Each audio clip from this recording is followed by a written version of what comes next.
राम प्रेमी सज्जनों,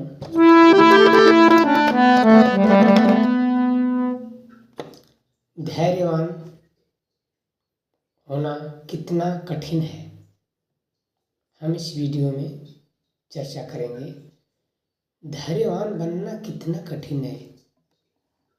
धैर्यवान बनना बहुत ही कठिन है प्रेमी दोस्तों, क्योंकि धैर्यवान बनने के लिए हमें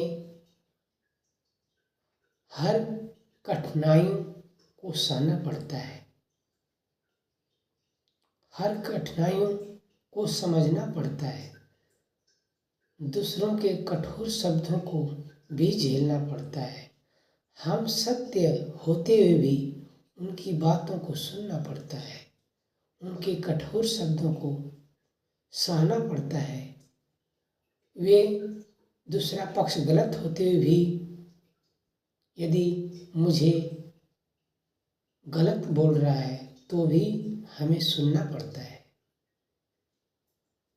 यदि कोई झूठ बोल रहा है, हम सत्य हैं, फिर भी वो सुनना पड़ता है।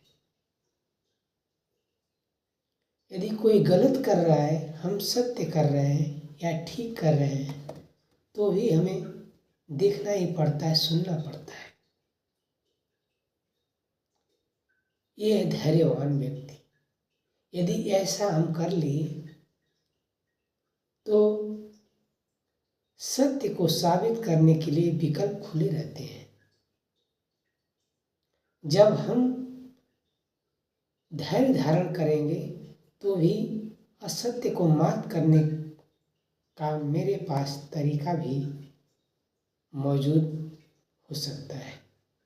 यदि कोई गलत कर रहा है और हम ठीक कर रहे हैं, उसकी बातों को नहीं सुन रहे हैं और हम क्रोध कर रहे हैं, तो जो भी हमारे पास तरीका है, हमारे पास हथियार है, मेरे पास उपाय है, तो वह सब धरा का धरा रह जाए। प्रेमी सज्जनों, एक साधु थे, हम उनकी थोड़ी सी विषय के में बताएंगे। वे संत ऐसे थे कि पूजा पाठ करते थे, बहुत मन से करते थे, ईश्वर की भक्ति करते थे, भजन करते थे। 4 बजे जाग करके ही वे ध्यान भी लगाते थे। बहुत देखने में अच्छे संत थे, कहे भी जाते थे कि बहुत अच्छे संत हैं, लेकिन कहने से देखने से कोई भी अच्छा नहीं हो जाता है। हमें खरा उतरना पड़ता है जीवन में। जीवन के हर मार्ग में हमें हर तरह के लोग मिलेंगे।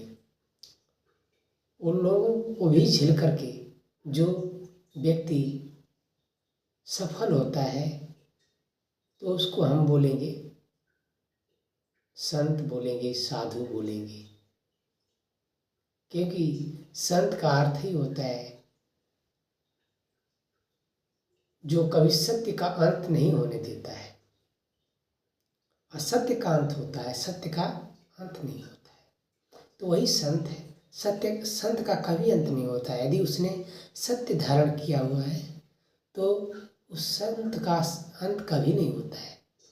सत्य के साथ ही संत जुड़ा हुआ है, सत्य में ही संत निहित है, सत्य में ही संत का वास है। तो प्रेमी सज्जनों, संत कैसा होना चाहिए, कैसे हम जाने कि वह संत है। संत लोग भी बहुत कठिन से मिलते हैं और बहुत कठिनाई से बनते हैं, बहुत कठिनाई से खुद को तैयार करते हैं। तो प्रेमी सज्जनों, कुछ संत बने तो उसके लिए क्या जरूरी है? सबसे पहले धैर्य, यही जरूरी है।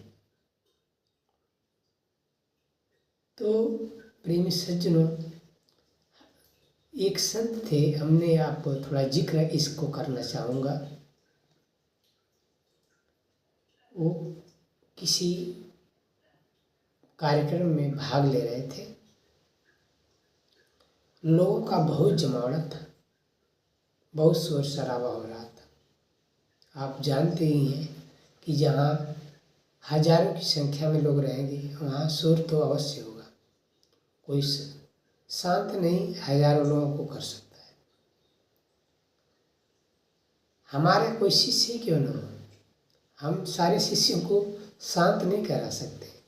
कोई शिष्य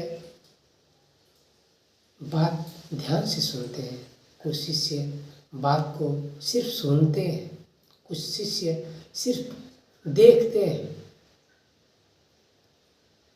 तो उसी संत की बात बता रहा हूँ। वहाँ भजन कीर्तन हो रहा था। वो संत महाराज एक किनारे बैठ करके ध्यान लगाने की कोशिश कर रहे थे। ध्यान नहीं लगाए थे, कोशिश कर रहे थे। कोशिश करना और ध्यान लगाना अलग बात है। ध्यान जब हम लगाते हैं तो सब कुछ भूल जाते हैं। हमें सिर्फ जिसका ध्यान लगाते हैं इष्ट का अपने, उसी का हमारे अंदर तस्वीर दिखाई देनी चाहिए, दिखाई देती है। यदि ध्यान लगाने की कोशिश कर रहे हैं तो हम उस अवस्था में नहीं हैं जहाँ हमारे इष्ट का, हमारे आराध्य का तस्वीर दिखाई दे सके। तो संत महाराज की बात है, कोई भी हो, चाहे हम हो चाहे कोई भी हो, वो ले लीजिए। तो उनके किनारे जो भीड़ थी उनको शांत कराने की कोशिश कर रहे थे। बोले कि आप लोग शांत हो जाइए, हम ध्यान करने जा रहे हैं। अब शांत करा करके हम ध्यान करने जा रहे हैं, इसका मतलब खुद हम अशांत हैं। जब हम अशांत हैं तो क्यों ध्यान करें भाई? पहले हमें शांत होना है ना, तभी तो ध्यान कर सकते हैं ना। जब खुद ही मेरा मन अशांत है तो कैसे ध्यान कर सकते हैं? तो उसमें एक व्यक्ति थे, भक्त थे। वो बहुत अच्छा भजन करते थे, लेकिन बहुत अच्छे भजन गाते थे। लेकिन उनके अंदर खासियत क्या थे कि वे भजन एक जगह नहीं, पूरे भीड़ में घूम घूम करके वो भजन गाते थे। तो वह गाते हुए संत महाराज जी के पास में पहुंच गए। अपना कृष्ण भजन, वो कृष्ण भक्त थे, वो भजन सुनाने लगे। राधे राधे से शुरू कर दिए। ये राम भक्त थे जो संत महाराज राम जी का ध्यान करते थे, राम जी का, भगवान राम को मानते थे।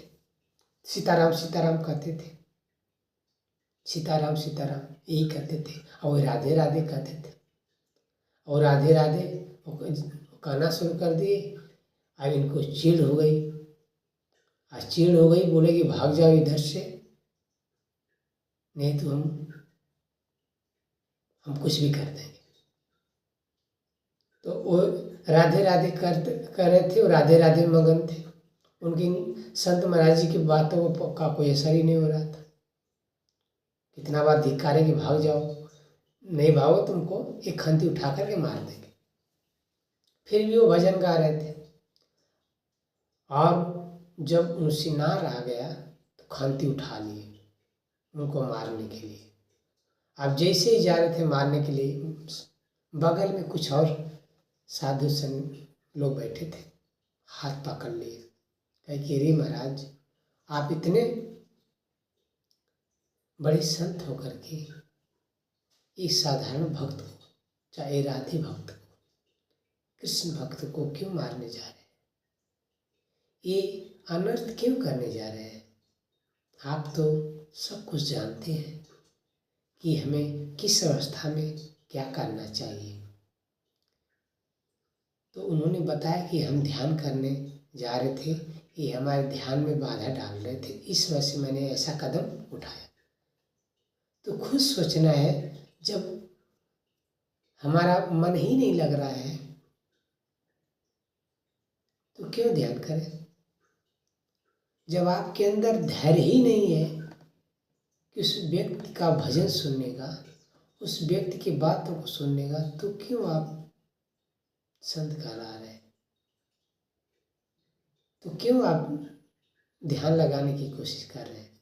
तो प्रेमी सज्जनों, यही बात है, हमें पहले हर स्थिति में धैर्य धारण करना है। कोई हमें बुरा लग सकता है, कोई हमें बुरा बोल सकता है, कोई हमें बुरा कह सकता है, हमें कोई झूठा कह सकता है, गलत बोल सकता है, कठोर शब्दों का प्रयोग कर सकता है, कठोर वाणी बोल सकता है, कठोरता से पेश आ सकता है, जबरी कर सकता है, जबराई कर सकता है, हमें धक्का मुक्की कर सकता है, हमारे साथ क्रोध कर सकता है अकारण, बिना कारण के। फिर भी हमें क्या करना है? धैर्य ही धारण करना है।